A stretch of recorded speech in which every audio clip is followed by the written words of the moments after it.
Friends, ఇప్పుడే అందిన వార్త. ఎన్నికల తేదీలు విడుదల. రాష్ట్రమంతా అలర్ట్ అంటూ వార్తలు అయితే వస్తున్నాయండి. దీనికి సంబంధించి వివరాలు చెప్పడానికి వీడియో చేయడం జరుగుతుంది. చాలా మంది వీడియోస్ ఉన్నారు కానీ సబ్స్క్రైబ్ చేసుకుని మర్చిపోతున్నారని దయచేసి ఛానల్ సబ్స్క్రైబ్ చేసుకుని బెల్ ఐకాన్ ఆల్ పైన ట్యాప్ చేయండి. ఇటువంటి ఇంపార్టెంట్ ఇన్ఫర్మేషన్ మిస్ అవ్వకుండా మీ ఫోన్ నోటిఫికేషన్ రూపంలో వస్తుందండి. చాలా మంది మీరు చూస్తున్నారు కానీ లైక్ చేయడం లేదండి. దయచేసి లైక్ చేయండి. ఇన్ఫర్మేషన్ అందరూ కూడా తెలుస్తుంది.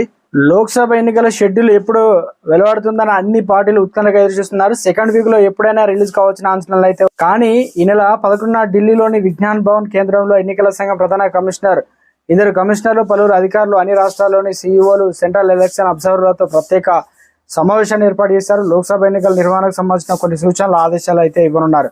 దీంతో అప్పటి వరకు షెడ్యూల్ విడుదల చేసే అవకాశం లేకుండా పోయింది. దీనికి తోడు ఈ నెల 13న ప్రధాని మోదీ జమ్మూ కాశ్మీర్ పర్యటన ఉన్నందున అది ముగిసిన తర్వాతనే షెడ్యూల్ విడుదలయ్యే అవకాశం ఉందని, లోక్సభ ఎన్నికల తర్వాత పాటే జమ్మూ కాశ్మీర్ అసెంబ్లీ కూడా ఎన్నికలు నిర్వహించాలని ఈసీ భావిస్తుంది.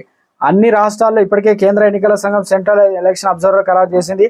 ఆయా రాష్ట్రాల్లోని సీఈఓ ఎలక్షన్ అనగా ఆఫీసులలో పనిచేసిన సీఈఓ కావచ్చు, అదనపు సీఈఓలు, డిప్యూటీ సీఈఓలుగా ఎలక్షన్ కమిషన్ తరఫున పనిచేసిన వారికి బ్రీఫింగ్ మీటింగ్ నిర్వహించేందుకు ముహూర్తాన్ని ఖరారు అయితే చేయడం జరిగింది. ఈ నెల 11న 9 గంటలకు నుంచే జరుగుతుందట. ఆయా రాష్ట్రాల తరఫున హాజరు కావాల్సిన అధికారులు జాబితాను కూడా పంపింది. ఆ ప్రకారం తెలంగాణలో 2012-15 మధ్య బ్యాచ్కి చెందిన 13 మంది ఐఏఎస్ అధికారులు హాజరు కావాల్సిన సర్క్యులర్ పంపింది. దీనికి తోడు పలువురు ఐపీఎస్ అధికారులు కూడా లిస్ట్ పంపింది. వీరంతా ఫిజికల్ గా ఢిల్లీలోని విజ్ఞాన భవన్ లో జరిగే మీటింగ్ కి అయితే హాజరు కానున్నారు. తెలంగాణతో పాటు అన్ని రాష్ట్రాలు కూడా మొత్తానికి ఈ నెల అనగా 12-13 తారీఖులో వచ్చే అవకాశాలు అయితే ఉంది. లోక్సభ ఎన్నికలకు సంబంధించిన నోటిఫికేషన్ పక్కనే చెప్పారు. ఇక మోదీ ఎప్పుడు వస్తుందని, దాంతో పాటు బీజేపీ నేతలు కూడా గతంలో కూడా కొన్నిసార్లు చెప్పారన్నమాట. మొత్తానికి తెలంగాణలో రాష్ట్ర రాజకీయం హీట్ మీద ఉంది.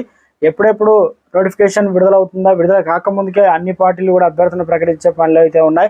అత్యంత త్వరలోనే నోటిఫికేషన్ రాబోతుంది కాబట్టి తెలంగాణలో